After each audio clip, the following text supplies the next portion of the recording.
Welcome back to our channel. In today's video, we'll be discussing how to add your avatar as a profile picture on Instagram. If you want to showcase your unique avatar as your profile picture, this is the full guide for you. Let's get started. Step 1.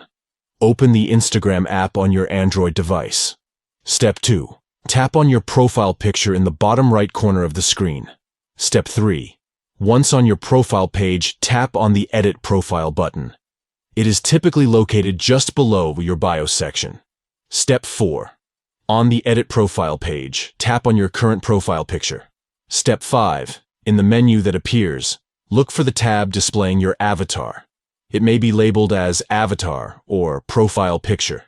Step 6. Tap the toggle switch next to Add to Profile Picture to turn it on.